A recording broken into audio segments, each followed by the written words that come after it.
Bagaimana potret partisipasi pemilu 2024, Pak?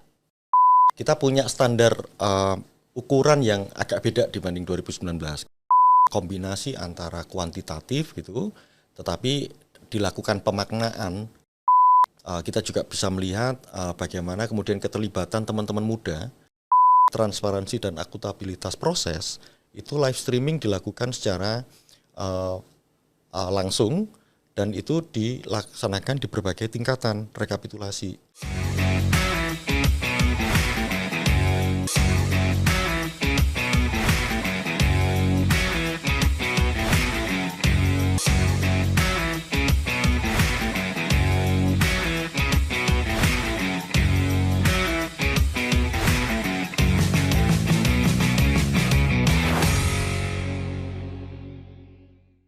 Halo teman pemilih, kembali lagi bersama saya host podcast KPU RI, Nona Evita. Teman pemilih, hari ini podcast kita kedatangan tamu yang sangat spesial. Ini adalah episode spesial loh teman pemilih. Bersama saya telah hadir anggota Komisi Pemilihan Umum Republik Indonesia, Bapak Agus Melas. Apa kabar Bapak? Halo, baik. Terima kasih Pak sudah berkenan hadir di studio kita untuk membersamai teman pemilih. Pak, Sama-sama. sudah lega belum Pak? Ya lega, nggak lega lah. Lega lah. Lega nggak lega? Pak, pemungutan suara dan penghitungan suara pemilu 2024 sudah berlangsung. Bagaimana menurut Bapak terkait pelaksanaan pemilu 2024? Ya, gini teman-teman, kalau misalnya dari sisi proses antara sejak kami dilantik ya, kemudian penetapan jadwal tahapan dan program, sampai kemudian anggaplah puncak itu di hari H 14 Februari, banyak hal yang sebenarnya kalau kita gunakan ukuran-ukuran yang objektif ya, terkait dengan data segala macam, itu justru pelaksanaan pemilunya bisa dikatakan sangat lancar.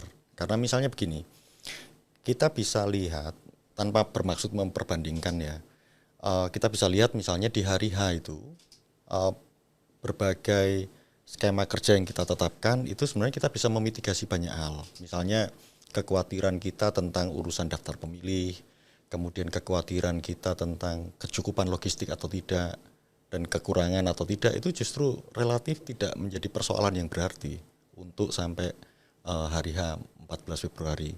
Nah, termasuk skema kita dalam mengelola sumber daya manusia yang kemudian kalau diperbandingkan 2019 lalu kan banyak korban jiwa ya. Sebenarnya kan kita tidak mengukur berapa banyak atau kecil ya, karena satu nyawa ya tetap itu berharga. Tentu kita berempati luar biasa ke mereka yang berpulang. Tapi yang jelas dari sisi tata kelola untuk pengurangan beban kerja, itu teoritis bisa berkurang hampir 90%, 80 sampai 90% beban kerja dari terutama teman-teman kita yang bekerja di tingkat badan ad hoc, yang khususnya yang di TPS di situ. Nah, memang pada akhirnya ada jatuh korban dan kemudian jumlahnya juga sudah ada dan sudah disampaikan juga kemarin dalam RDP dengan Komisi 2 dan pemerintah, itu kemudian proses santunan segala macam itu berjalan. Dan itu data-datanya bisa langsung kita akses tuh, kita ketahui bersama-sama gitu. Data-data itu semua Pak? Iya, betul. Di mana Pak aksesnya Pak? Jadi kalau kemarin kan itu laporan penyelenggaraan evaluasi ya, penyelenggaraan pemilu 2024 disampaikan langsung oleh Ketua KPU dalam bahan paparan di depan Komisi 2, jadi publik langsung bisa mengakses. Nah, termasuk kalau data itu kan berasal dari Biro SDM ya. Di situ sebenarnya. Baik Pak, tahapan yang baru saja kita lalui terakhir ini kan tahapan rekapitulasi dan penetapan hasil Pak. Saat proses rekapitulasi kemarin, diagram hasil pemilihan Pilpres sempat ditutup. Mungkin ini juga menjadi pertanyaan masyarakat umum ya Pak. Mengapa sempat ditutup Pak? Ya, sebenarnya gini, kalau tadi yang saya sampaikan, kalau dari sisi data-data yang tersedia ya, indikator-indikator yang kita bisa ukur bersama, sampai dengan hari H relatif masalah-masalah itu bisa terkelola. Bahkan kemudian jumlah misalnya pemungutan suara ulang, pemungutan suara lanjutan, penghitungan ulang itu datanya itu bahkan setengah dari pelaksanaan pemilu 2019 dan itu semuanya terekam dalam website Sirekap. Nah, jadi misalnya kalau ada 1000 sekian data ya, hasil dari rekomendasi, dari Bawaslu, segala macam, itu semuanya basis dokumen administrasinya ada. Nah, untuk yang khusus rekapitulasi, sebenarnya begini, begitu tanggal 15 Februari sampai tanggal 18 Februari, kalau kita lihat data yang ada di Sirekap ya, dan kemudian muncul dalam bentuk grafis dan juga angka, itu posisinya sudah 66,66%. Jadi kalau kita hitung satu hari pasca hari H sampai tanggal 18 Februari, itu rata-rata setiap hari data yang masuk, unggahan C hasil itu sekitar 20%. Jadi relatif tidak ada kendala. Nah, tapi kendalanya satu ternyata. Begitu data yang diunggah di hasil image formulir C plano ya, yang dari TPS kemudian diunggah ke Sirekap, website Sirekap, dan kemudian dikonversi menjadi angka dan diagram. Kemudian tanggal 23 Februari dan tanggal 26 Februari kami KPU RI melakukan konferensi pers terkait dengan rilis data sekaligus update perkembangan pelaksanaan pemilu. Nah, di situ misalnya kita sampaikan tuh data-data ke publik, kalau misalnya yang hasil masukan dari publik ataupun yang temuan dari sistem yang kita punya, itu kan muncul tuh sebenarnya sekian data yang kemudian kita koreksi segala macam.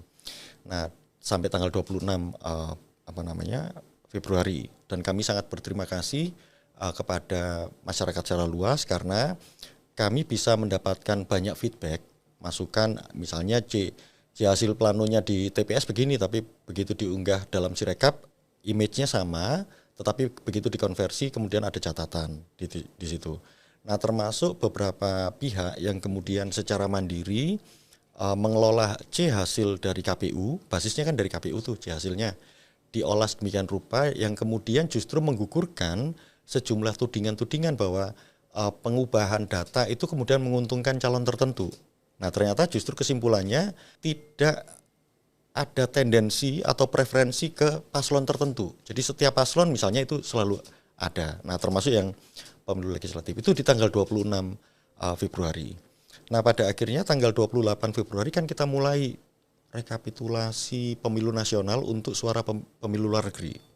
Yang itu kemudian berlangsung sampai sekitar tanggal 4 Maret. Unggahan untuk C hasil, kemudian D hasil yang di kecamatan, nanti sampai kabupaten kota D hasilnya, D hasil juga untuk provinsi dan nasional, kita tetap komitmennya untuk diunggah dalam sistem Sirekap, dan itu juga bisa dikonfirmasi dengan data yang tersedia yang ada, dan kemudian untuk mengkompensasi atau mensubstitusi transparansi yang tetap berjalan dan kemudian proses akuntabilitas yang kita juga harus penuhi, itu kemudian sejak tanggal 28 Februari ketika rekapitulasi nasional untuk penghitungan perolehan suara luar negeri PPLN di 127 PPLN ya, waktu itu dalam 2 panel ya, itu kita lakukan live streaming. Nah, live streaming itu kemudian direplikasi, diduplikasi untuk rekap-rekap di tingkat PPK atau kecamatan, dan ya memang nggak semua kecamatan ya karena memang akses internet kalau itu. Tetapi di tingkat kabupaten kota dan kemudian provinsi semuanya live streaming. Jadi publik pada akhirnya bisa tahu dalam rangka menjaga transparansi dan akuntabilitas proses, itu live streaming dilakukan secara langsung, dan itu dilaksanakan di berbagai tingkatan rekapitulasi yang berjenjang. Dan memang basis utama dari undang-undang pemilu kan memang penetapan perolehan suara nasional secara nasional itu memang basisnya adalah penghitungan yang dilakukan secara manual dan berjenjang di situ.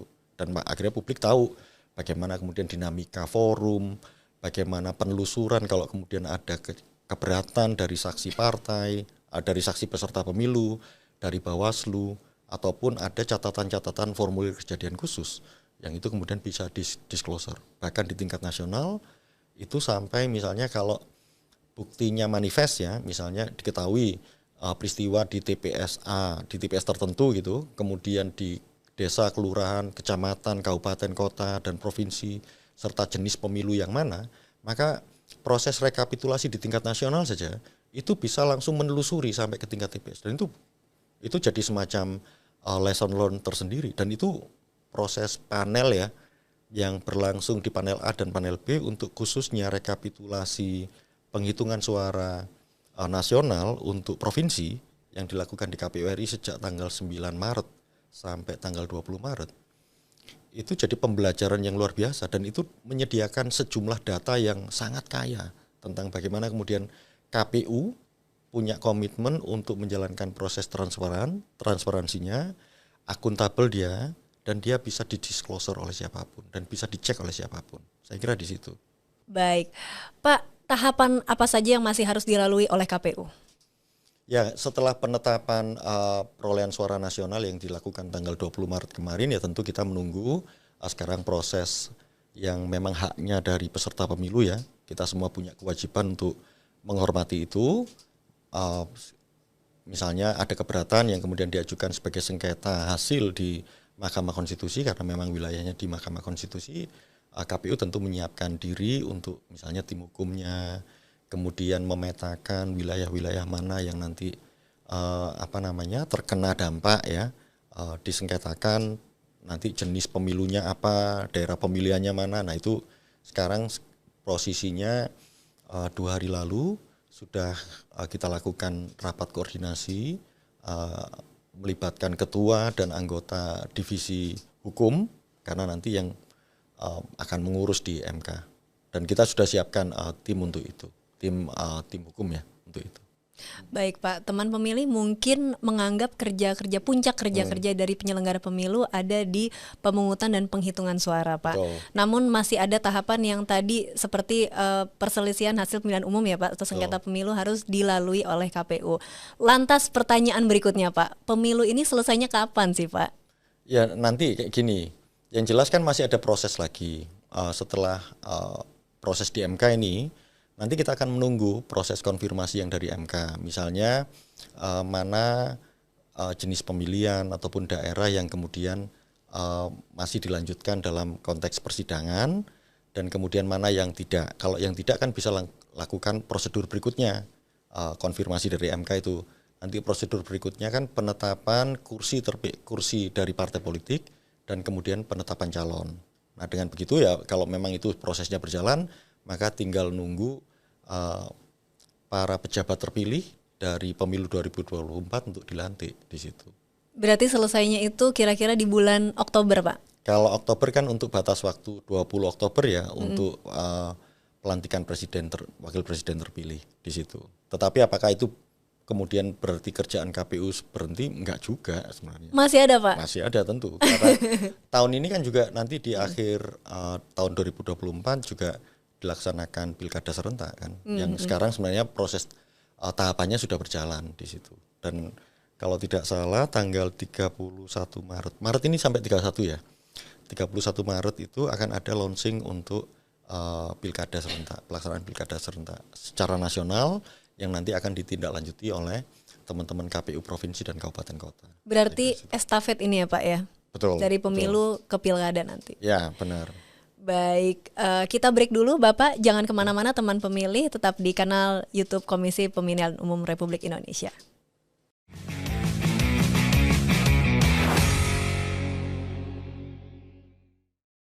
Terima kasih teman pemilih yang masih setia bergabung. Teman pemilih jangan lupa like, subscribe, dan komen akun YouTube KPU RI. Masih bersama saya, anggota KPU RI Bapak Agus Melas.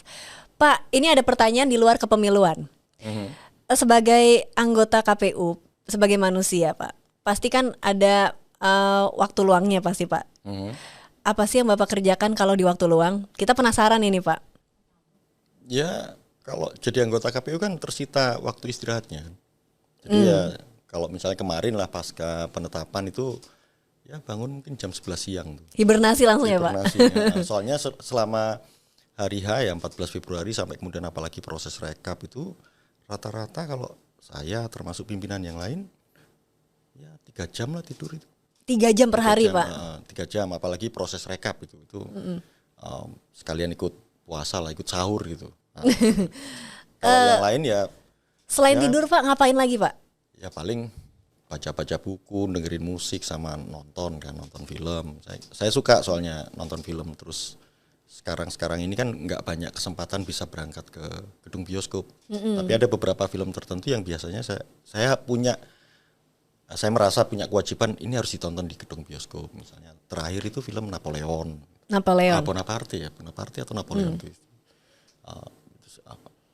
terakhir itu. Kapan itu Pak kira-kira Pak? Ya mungkin sebulan 2 bulan lalu ya. Waduh, waktu luang terakhir itu sebulan 2 bulan lalu ya Pak? Sebulan ya di sela-sela keluar sama keluarga.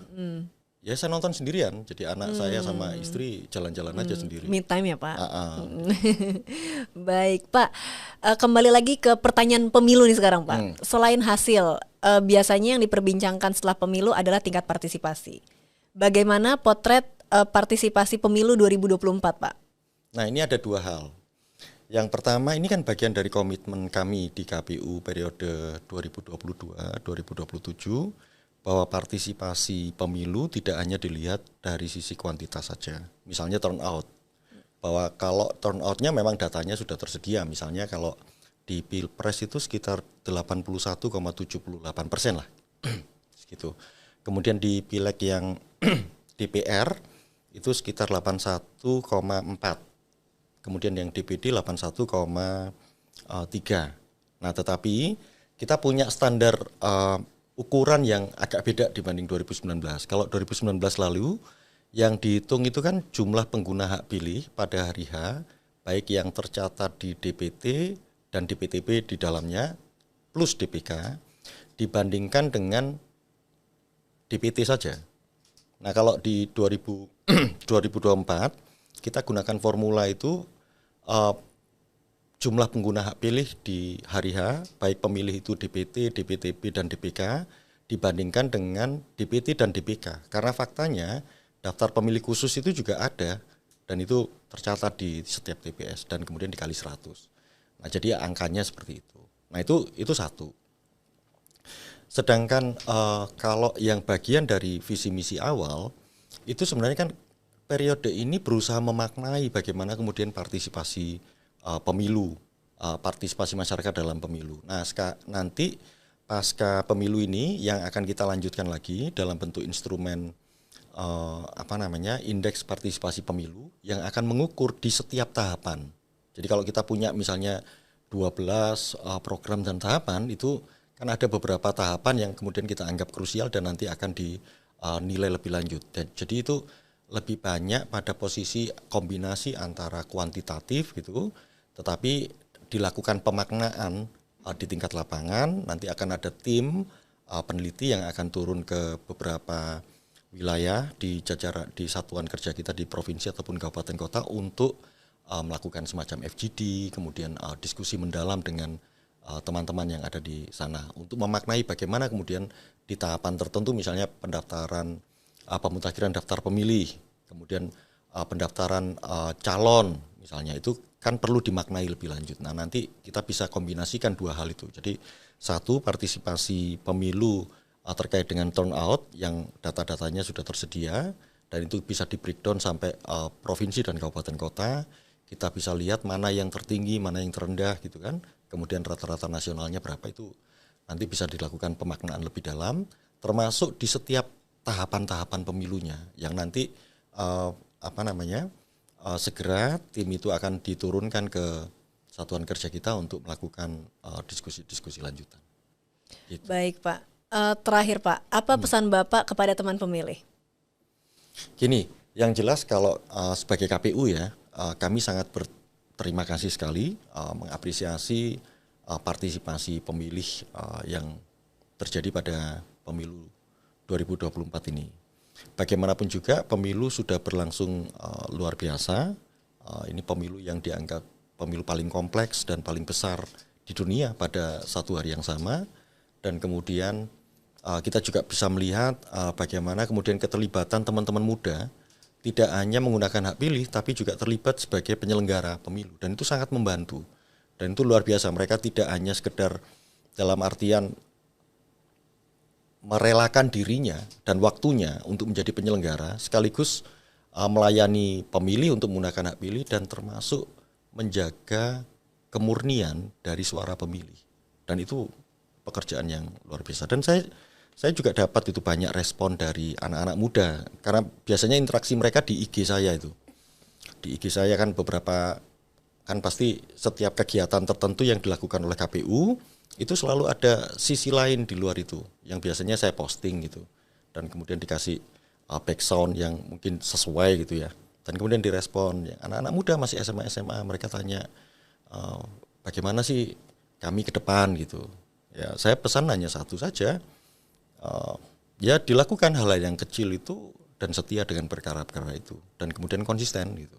Nanti kita nggak pernah tahu kita akan jadi apa, tapi percayalah apa yang kita lakukan dengan teguh kemudian konsisten itu akan membuahkan hasil. Satu saat kita pasti akan berbuah. Saya kira 2024 dengan segala dinamikanya, saya yakin itu bisa mematangkan kita semua dalam membawa Indonesia ke depan. Saya kira gitu Mbak Nona. Wow, keren banget Bapak. Terima kasih Bapak sudah meluangkan waktu dan Sama-sama. sharing dengan teman pemilih yang ada di sini. Dan terima kasih teman pemilih yang sudah setia bergabung. Saya Nona, host podcast KPU RI undur diri. Sampai jumpa di podcast episode berikutnya. Podcast KPU RI terdepan bicara kepemiluan. Sampai jumpa. Terima kasih Bapak. Sama-sama.